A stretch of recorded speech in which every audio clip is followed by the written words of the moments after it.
this video I'm going to show you how to clean and lubricate using Fubar CLP. I'm going to be using this on my carry gun. As you see, I got a TLR6 on my gun. So, it's about time, according to some of you people. So anyways, with that said, just breaking this thing down. And there we go. Breaking it down into basic components. So, first thing I like to do when I'm cleaning is to attack the barrel, as it were. So this was previously lubricated with brake-free CLP. I got a crap load of it. I actually have one of the gallon jugs. So yeah, I kind of need to use this. I kind of need to use it up a little bit, but I like Fubar CLP because I carry it on me, especially in the wintertime. So having one thing for all my guns is probably the best thing, especially when I'm going to be using this for, you know, sun screen, I guess you could say, or basically like chapstick. So it's a good all-around product, and I got plenty of it. So, you know, for 20 bucks you can get a container this size, and it actually goes a long way. Even though you're using it for all these applications, it doesn't take very much. So with that said, make sure this is shaken up. This thing is topped off. I combined all the Fubar into one container. Now, one thing to note is that when it is cooled down, it will have sort of a thicker consistency, and that's just something that you can remedy by actually just heating it up, like put it in your armpit or something like that. But having it in your pocket, if you're going to be carrying it, it'll, you know, using your body heat, it'll be easy to keep this in a very nice liquid form. But even if it is thickened up and it seems like it's separating, it's still going to work. So this is basically the best CLP I've ever seen as far as the ability to prevent firing residue from sticking.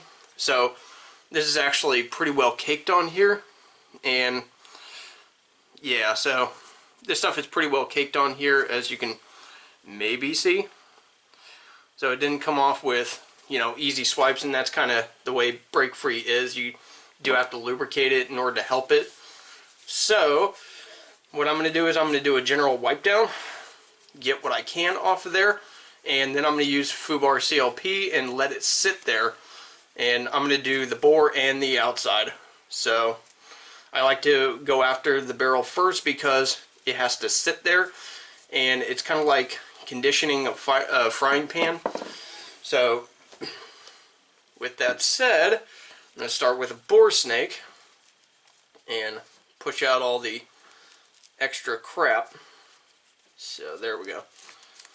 So just a basic wipe through. The end is always the hardest. That's what she said.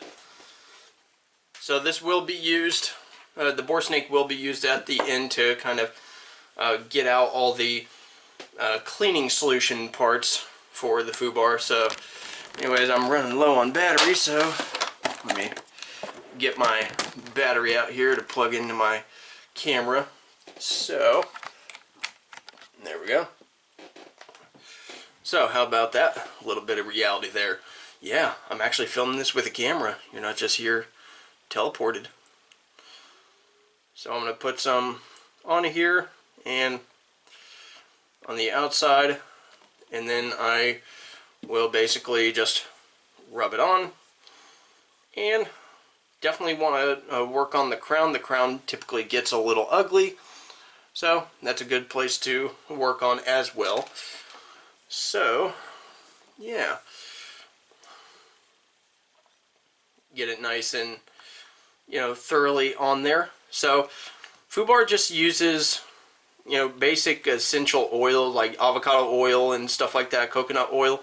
And the avocado oil, if you know anything about that, it's a really good cooking oil because it can stand up to about 500 degrees. That's about what the Teflon can handle, like the stuff used in brake-free, so it will last about as long, if not longer. Because of the way the oil works, it's just like a frying pan, how it just stays with the frying pan. So anyways, I'm going to put some in here. It's not going to need all that much. And then I'm just going to throw the brush in here and go back and forth a bit. Yeah. And I want to make sure that it's a nice thick coat, so using my white man flashlight. There we go. Yes, because I'm pale. So there we go. So it's just going to sit there. So if you wanted to have it like sitting on something warm, I guess you could say, or warm this stuff up so it can actually penetrate a lot better, thin out. So that's an option.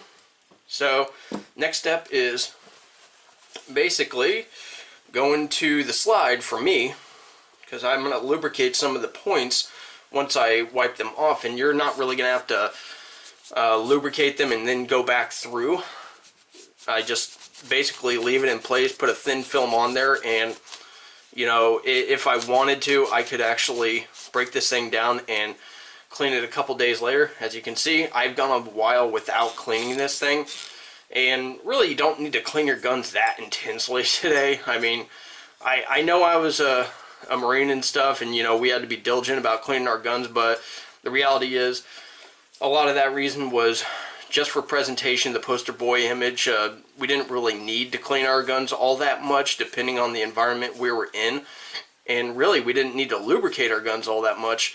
However, the older they got, the more you needed to lubricate it to kind of take pressure off the components. But in this case, I'm able to take care of my guns pretty well.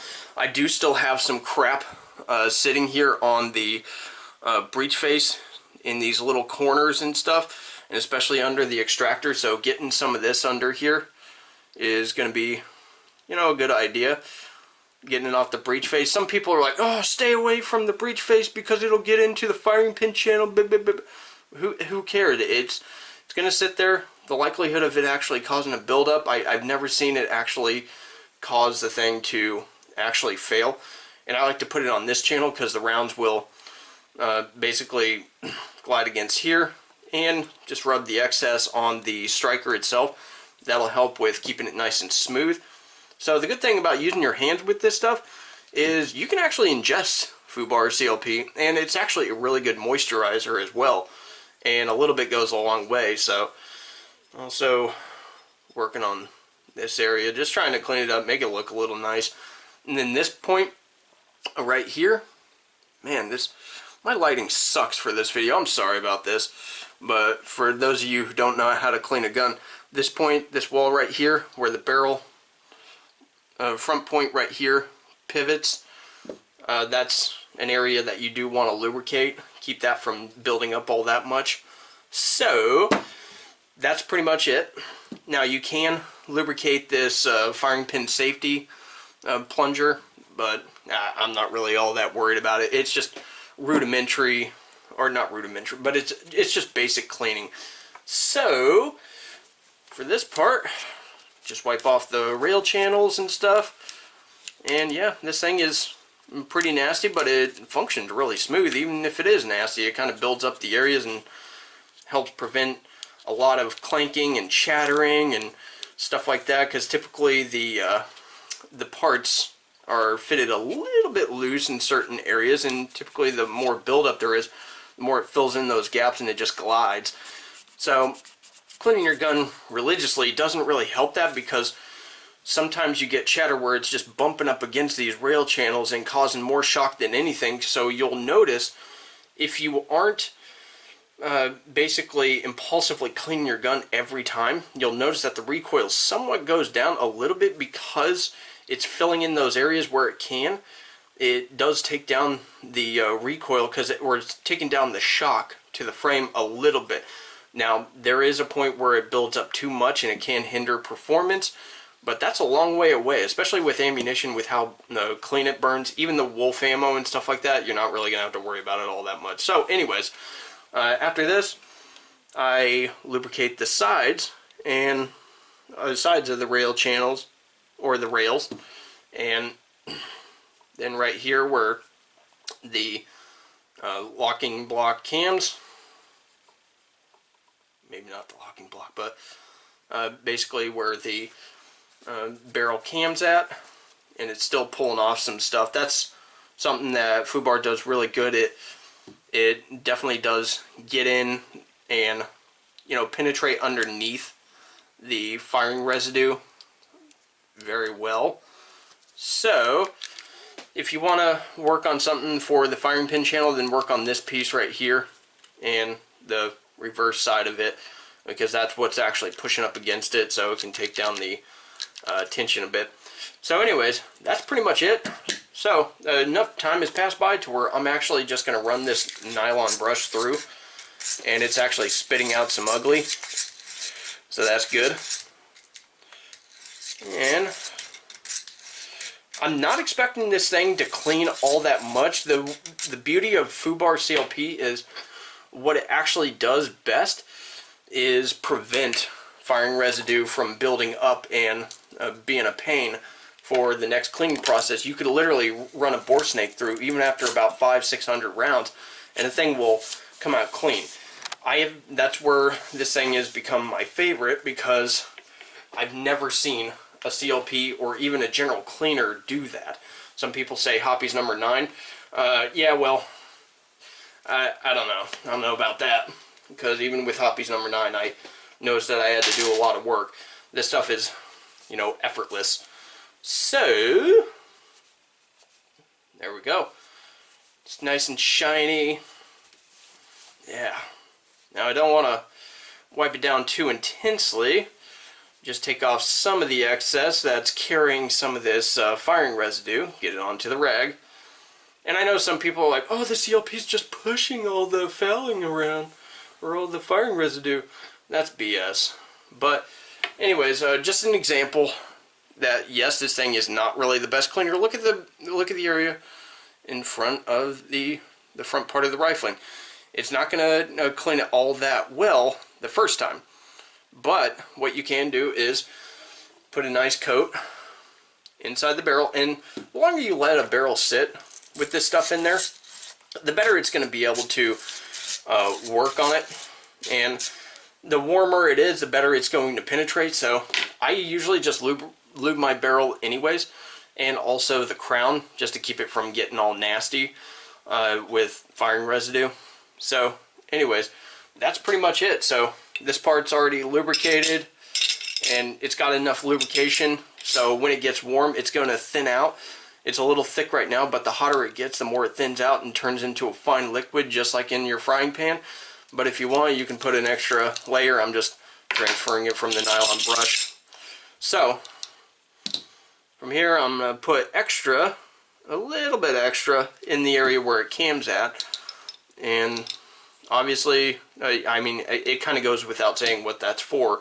So it's a high tension area, and there's actually a lot of heat transferring from the barrel in the chamber area into this, so it'll keep it nice and lubricated. So the thing about CLP is it lubricates and it cleans as you're firing, so it prevents stuff from sticking. General lubricants don't really do that. It just creates a smooth surface for stuff to glide on, but it doesn't prevent it from sticking, and it mixes with the lubricant, and it doesn't do a very good job of preventing stuff from building up. That's where CLP shines. So the last thing I want to talk about is maybe you want to actually lubricate part of the guide rod here, and you can definitely do that. It can smooth out the operation a bit, and the smaller part can get some lube, and the outer part where the flat wire is actually scraping. So that can prevent chatter, which I've talked about. It can prevent the chatter of the spring because it can get into little sections in there and kind of scrape, and that's not really good for springs, creating that vibration. So anyways, as you see, the top of the barrel is pretty well lubricated. It's got a good shine on it. So it's very smooth right now, and once it's up against your body, you're not really going to have to worry about it. Even in the wintertime, I'm not going to have to worry about it. I'm not going to store this in my vehicle. If I was, I wouldn't have any visible lubricant on there, but it doesn't take much to just wipe it off, and my hand's pretty well moisturized right now, so this stuff works out really well, and stuff wipes off pretty easily from the cleaning. So yeah, I do love this stuff. It does go a long way. I barely used any, and a little bit goes a long way. So yeah, it doesn't take much to clean and lube with Fubar CLP. It's a product that I definitely stand behind, because if you have ever been in the military or you have gone through a lot of products, you know that you don't want to have to apply a 1, 2, 3 process, like, oh well, I gotta clean it and then I gotta wipe it down and then I gotta lubricate it with a separate product, so I'm running out of cleaner, so I gotta go get that. This is an all-in-one, and even if you don't want to do a deliberate cleaning every time, you can just apply this, put your gun to wipe it down and put your gun back together, lubricate the points a little bit where there was still some firing residue, and just put it together, and the longer it sits there, the longer it's going to penetrate underneath and loosen it up. So when you do go and fire it, the metal on metal surfaces act like a brush. So with all that said, I hope you guys enjoyed the video. Go ahead and leave a like and a comment, and down in the description below I'll put a discount code so you can get 10% off of this stuff. So anyways, I appreciate you guys watching, and you guys have a good one.